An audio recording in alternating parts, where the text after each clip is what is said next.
할렐루야. 오늘도 굿TV에 함께 하신 여러분들을 주님의 이름으로 사랑하고 축복합니다.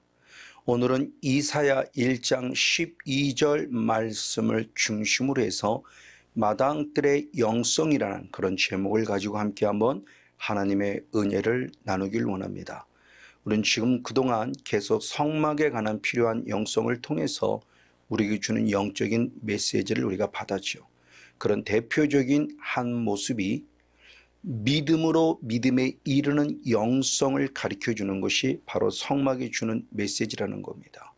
이에 사도 바울은 이 영성을 잘 정리했으니 로마서 1장 17절 말씀에 복음에는 하나님의 의가 나타나서 믿음으로 믿음에 이르게 하나니 기록된 바 오직 의인은 믿음으로 말미암아 살리라 함과 같으니라 라고 말하며 우리 신앙의 여정의 단계를 잘 우리에게 가르쳐 주고 있죠. 즉 우리의 믿음은 믿음으로 시작하라 합니다. 그래서 로마서 10장 9절의 말씀에 입술로 예수를 시인하고 마음으로 나를 위해서 죽으셨다가 나를 위해 살아나신 예수 그리스도를 믿음으로 말미암아 구원을 얻는다라고 말씀하고 있습니다. 이 믿음은 절대적 하나님의 은혜입니다. 내가 잘 믿었다라는 믿음이 아니라 시작하는 믿음은 절대적으로 주시는 주님의 은혜이죠. 그래서 에베소 2장 5절과 8절 말씀을 연이어 보면은 허물로 죽은 우리를 하나님의 은혜로 구원해 주셨다라는 거예요. 그래서 8절 말씀에도 은혜로 인하여 믿음으로 말미암아 구원을 얻었으니 이는 하나님의 선물이라고 하나님이 표현하고 있는 거죠.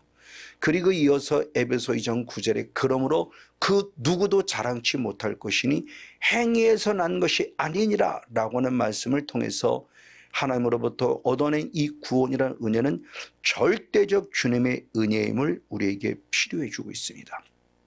맞습니다. 그리고 나서 이제 바로 로마서 10장 10절의 말씀을 통해서 보면 계속하여 마음으로 믿고 입으로 신하여 구원에 이르러야 한다라고 가르쳐 주고 있죠. 구원을 얻은 자가 구원에 이르러야 한다는 겁니다. 이것이 바로 이 구원에 이르는 영성을 성막이 우리에게 잘 가르쳐 주고 있다고 하는 것이죠. 그 출발점이 바로 문이었습니다.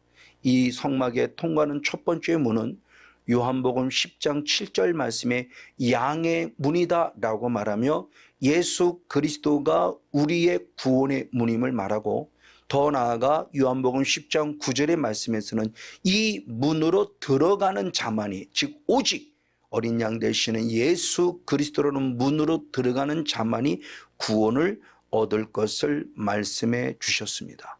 그리고 이 구원을 얻은 은혜의 주인공이 이제 가장 먼저 통과해야 될 첫 번째 성물이 바로 번제단입니다. 이 번제단에서는 무슨 일이 벌어지느냐? 죄의 문제가 해결되는 곳으로서 반드시 피가 필요했다는 것이죠. 그래서 레위기 4장 25절의 말씀에 보면은 번제단에서 피를 바로 손가락으로 찍어 번제단의 뿔에 바르고 번제단 밑에 쏟아라, 번제단 밑에 덮으라 라고 말하며 우리에게 중요한 영적 원리를 알려주고 있죠. 이것은 결국 마태복음 26장 28절의 말씀에 의하면 우리에게 죄사함을 위한다는 거룩한 예수의 언약의 피임을 상기해 주고 있는 겁니다. 예수의 피로만 우리 죄가 사함받을 수 있다고 하는 것이죠. 이걸 사도 요한은 요한복음 1장 29절의 말씀에 보라 세상 죄를 지고 가는 하나님의 어린 양이다라고 말씀하며 예수님께서 세상 죄를 지시기 위하여 걸어가신 믿음의 길을 말합니다. 그러면서 그 어린 양은 결국 누구냐 그랬을 때 역시 레위기 4장 32절의 말씀에 그 어린 양은 속죄 제물이며 흠없는 속죄 제물이 되어야 한다고 말하죠.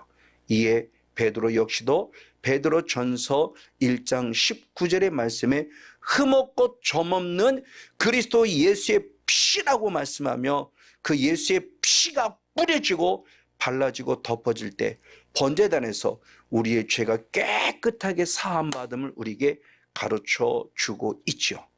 이에 사도 요한은 요한일서 1장 바로 7절 말씀을 통해서 하반절의 말씀에 보면 그 아들 예수의 피가 우리를 모든 짓에서 깨끗게 하신다고 말하며 예수의 피로만 우리 죄사함에 대한 부분을 가르쳐 주죠.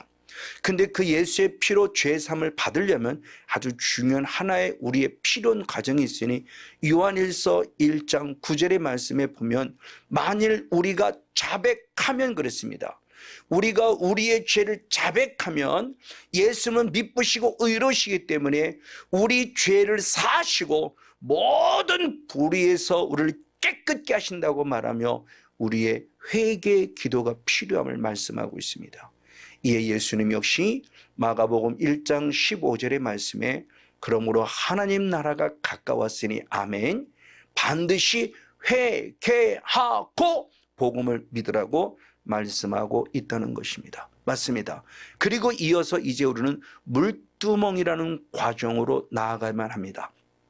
그래서 출애굽기 40장 30절과 31절의 말씀에 보면 물두멍에 물을 담고 바로 아론을 비롯한 제사장들의 손을 닦아야 한다, 발을 닦아야 한다고 말하며 물두멍에서는 우리의 손과 발을 닦아야 할 것을 말씀하고 있습니다. 이에 예수님도 동일한 말씀하셨으니 예수님께서 우리들에게 마지막 최후의 만찬을 벌이신 이후에 제자들의 발을 닦을 때 베드로가 거부합니다. 그래서 내가 만약 너희들의 발을 닦지 아니하면 너와 나와 아무 상관이 없다고 할 때 베드로가 그러면 내 머리부터 다 나를 닦아달라고 하죠. 그때 주님이 아주 중요한 말씀하셨으니 요한복음 13장 10절 말씀에 이미 목욕한 자는 발밖에 닦을 필요가 없다. 왜? 우리는 이미 온몸이 깨끗하기 때문이다라고 말하며 손과 발을 닦을 것을 말씀했어요. 번제단에서 우리는 목욕을 했습니다. 그리고 물두멍에서 손과 발을, 이 번제단에서 물두멍으로 오는 사이에 또 내 손과 발이 더러워졌기에 또 깨끗이 씻고 그 다음 단계로 나아가야만 한다는 것을 말합니다. 이 물두멍은 결국 우리에게 무엇을 말하느냐, 내가 가지고 있는 점과 흠과 허물까지라도 깨끗이 씻어야만 한다는 것이죠. 근데 그것이 무엇을 통해서? 하나님의 말씀을 통해서 내 안에 남아있는 연약한 부분들, 점과 흠과 허물까지도 깨끗이 씻어야 될 것을 말씀하고 있죠. 그래서 시편 119편 130절의 말씀을 통해서 보면은 아주 중요한 말씀을 이렇게 줍니다. 하나님의 말씀이 내게 열렸을 때 우둔한 나, 어리석은 나에게 비추어 나를 깨닫게 합니다라고 말하며 물두멍의 영성은 결국 말씀의 영성을 통해서 내 연약하게 남아져 있는 그 어리석은 부분들, 점과 흠과 허물까지라도 깨닫고 십자가 앞에 다시 한번 무릎 꿇어 철저히 회개될 것을 말하고 있습니다. 이렇게 말씀이 내 죄를 책망하실 뿐만 아니라 요한복음 16장 8절 말씀에서는 성령님께서도 우리들의 죄를 책망하신다고 말씀하고 있다는 것입니다. 맞습니다. 이와 같이 하나님께서는 우리에게 끊임없이 말씀을 통해서 성령님께서 감동 주셔서 그 앞에 무릎 꿇어 깨끗이 씻기를 원하고 있으니 출애굽기 30장의 18절로부터 20절까지 말씀을 통해서 보면은 물두멍에 물을 담은 다음에 우리의 수족을 깨끗이 씻어서 다음 장막인 성막, 성소라는 영성에 들어가야 한다고 하는 겁니다. 그렇지 않으면 죽음을 면할 수 없다고 표현할 정도로 물두멍의 영성, 우리에게 아주 중요한 영적 원리를 알려주고 있으니 우린 번제단 앞에서 내 더럽고 추한 죄를 내려놓을 뿐만 아니라 물두멍의 영성에 들어가 다시 한번 말씀 앞에 겸손히 엎드려서 하나님 앞에 내 점과 흠과 허물까지도 발견되어져 다시 한번 예수의 피로 깨끗하게 씻어내는 그런 영적인 주인공이 되어야 한다는 것을 말씀하고 있는 겁니다.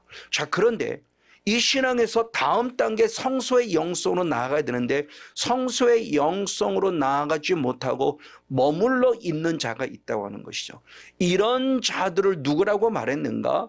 이사야서 1장 12절 오늘 본문의 말씀에 보니 하나님께서 말씀하기를 누가 너희들 앞에 요구하냐면 내 마당만 밟고 가느냐라고 말하며 마당들만 밟는 영성에 머물러 있는 우리들의 더럽고 추함을 책망하는 하나님의 경고의 음성을 우리가 듣지 않을 수 없습니다.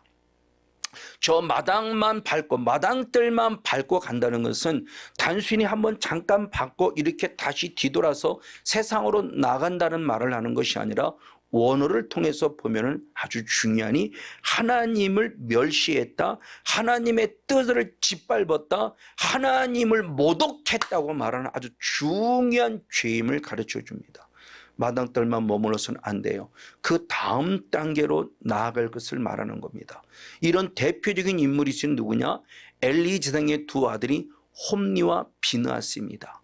그래서 사무엘상 2장 30절의 말씀에 보면은 이 홈니와 비느하스를 책망함에 있어서 내가 나를 경멸한즉, 내가 나를 멸시한즉 나도 너를 경멸히 여기며 나도 너를 멸시한다고 말하며 바로 이 엘리 제사장의 두 아들인 홈니와 비느하스는 마당들만 밟는 영성을 통해서 결국 그들의 목숨을 빼앗긴 것을 우리는 너무나 잘 알고 있습니다. 이런 신앙을 성경은 어린아이 신앙의 영성의 상태라고 말합니다.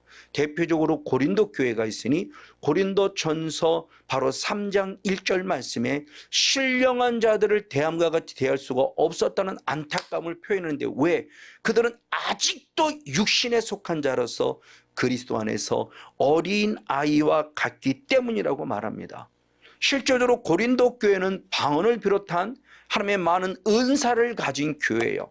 그러니 외적으로 볼 때는 그들이 은사가 있기에 당연히 신령한 자인 줄 아는데 막상 가까이 와서 대하고 보니까 그들은 전혀 신령한 자가 아니었어요. 오히려 육에 속한 자였어요. 그런 육에 속한 자 어떻게 할 수 있느냐?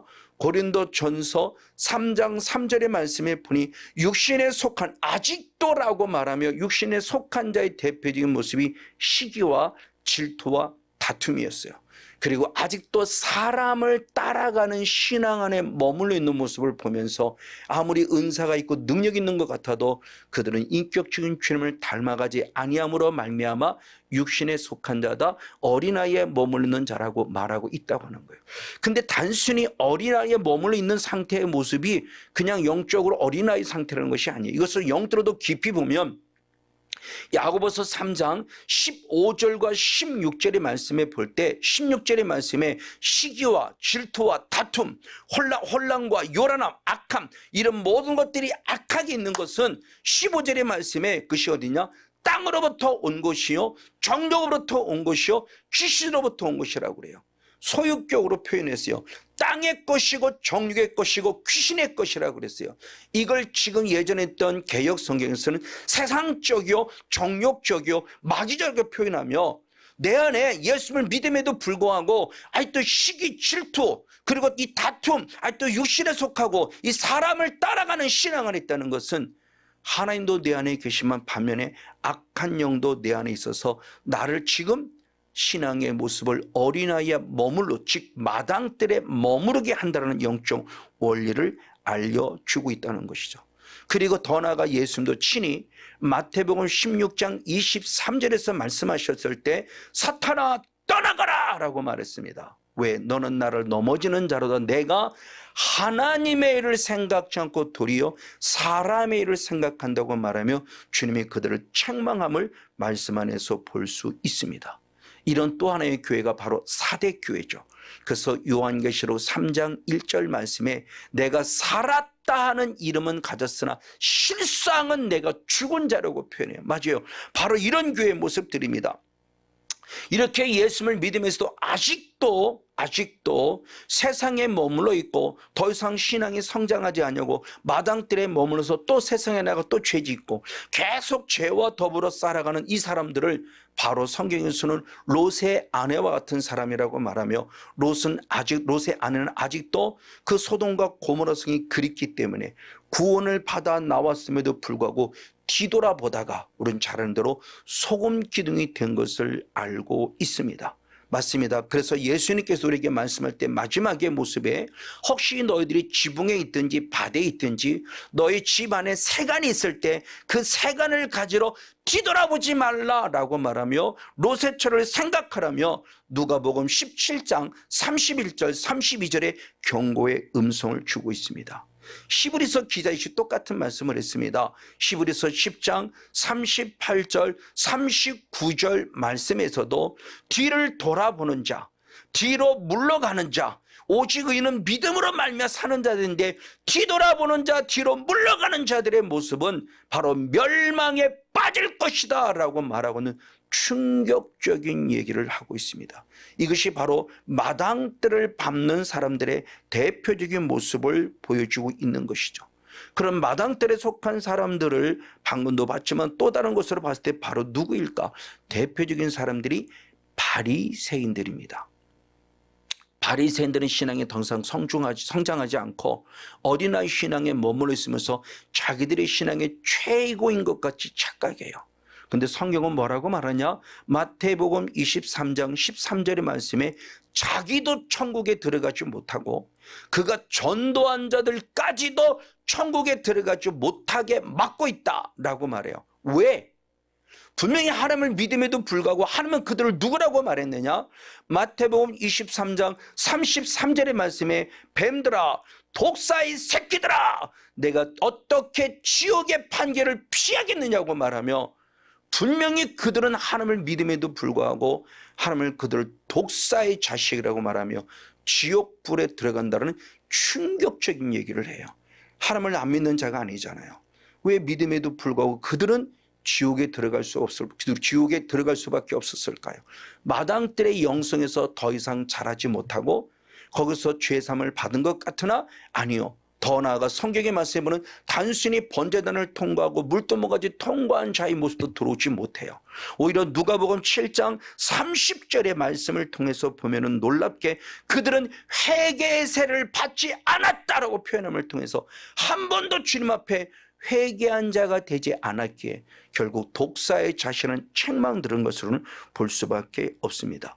그리고 마태복음 25장 3절의 말씀에 바로 기름을 준비하지 못한 어리석은 자들이 있어요. 미련한 5처녀. 근데 놀랍게 이들은 마태복음 25장 12절의 말씀에 신랑 되시는 예수님께 갔었는데 주님은 말합니다. 나는 너를 알지 못한다는 충격적인 얘기를 들어요. 그런가 반면에 마태복음 25장으로 또 넘어가서 26절의 말씀에 1달란트 받은 자가 있었는데 그 1달란트 받은 자를 향해서 이 악하고 게으른 종아 라고 책망을 받는다는 거예요. 내게 준 달란트의 사명을 감당하지 못했을 때 마태복음 25장 30절의 말씀에 바깥 어두운 데로 내어 쫓아라.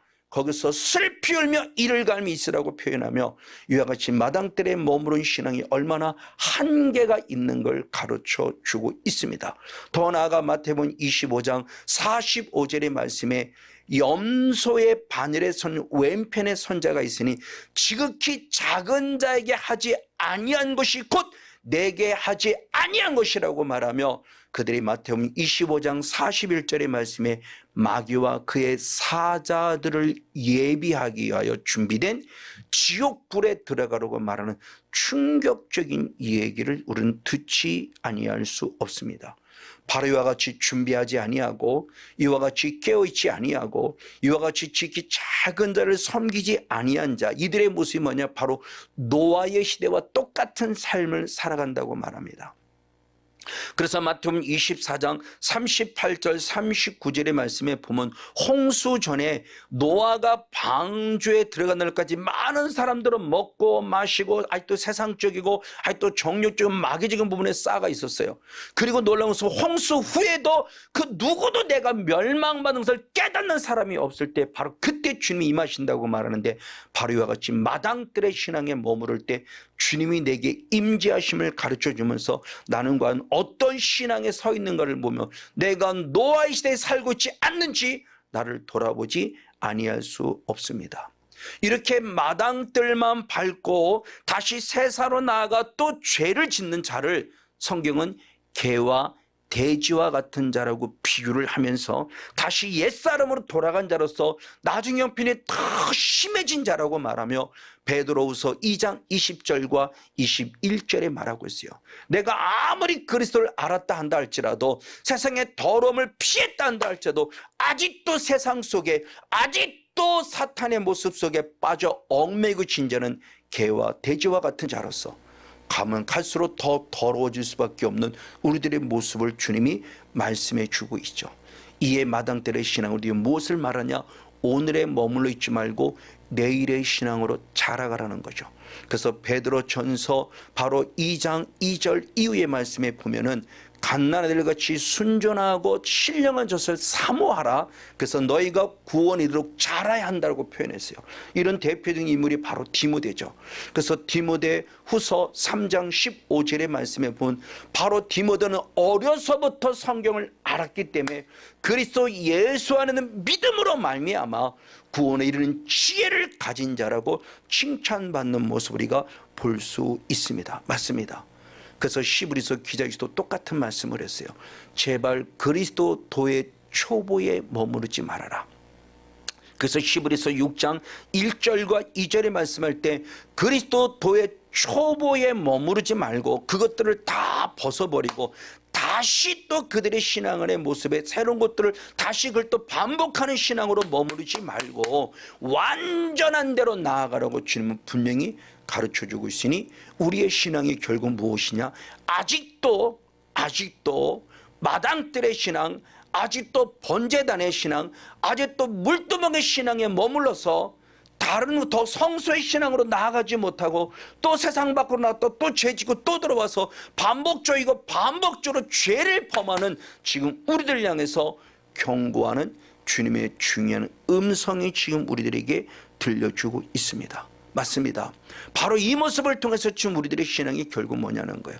그래서 완전한 데 나아간다고 했을 때 그 완전한 데 나아간다는 원어를 다른 성경을 통해서 보면은 공동 번역은 성숙한 신앙으로 나아가라고 표현하고 있고 쉬운 성경은 어른의 신앙으로 나아가라고 표현하고 있고 그리고 현대어 성경에서는 건강한 교인의 품격을 가진 신앙으로 나아가야 한다라고 말합니다.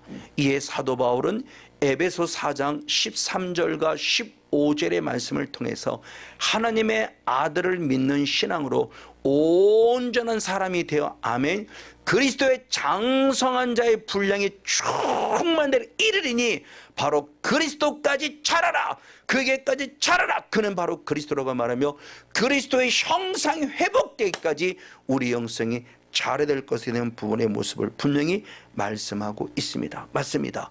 늘 제자리에 머물러 다람쥐 쳇바퀴 돌듯 마당들에 들어왔다가 또 세상에 나갔다 또 죄짓고 마당들에 들어왔다 또 세상에 또 나가 이런 반복적인 신앙을 가진 자로서 경고했죠.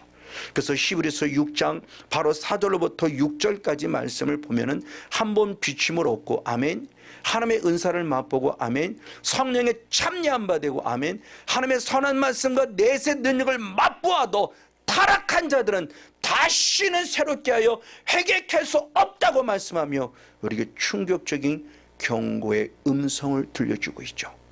우리의 오늘에 머무르면 안 돼요. 나아가야 돼요. 다음에 성소의 신앙으로. 그래서 다음 주부터는 성소의 신앙에 대한 부분을 나누겠지만 오늘의 모습에서 머물러 또 뒤로 돌아가는 다람쥐 쳇바퀴 도는 그리스도의 도의 초보에 머무른 신앙이 아니라 이제 우리 신앙은 하나님을 아는 것에 자라가는 신앙. 그래서 골로새서 1장 10절의 말씀에 보면은 우리가 범사의 그를 기쁘시게 함으로 말미암아 선한 일의 열매를 맺게 하시는 하나님을 아는 것에 자라라라고 표현하고 있으니 저와 여러분의 반드시 번제단을 통해서 우리의 죄 문제를 해결하고 물두멍을 통해서 말씀 안에서 우리의 점과 흠과 허물까지도 깨끗하게 치유된 다음에 하나님을 더 깊이 알아가는 곳까지 자라가는 영적 축복의 주인공 우리 모두가 되어지기를 예수님의 이름으로 간절히 축복하고 축원을 드립니다.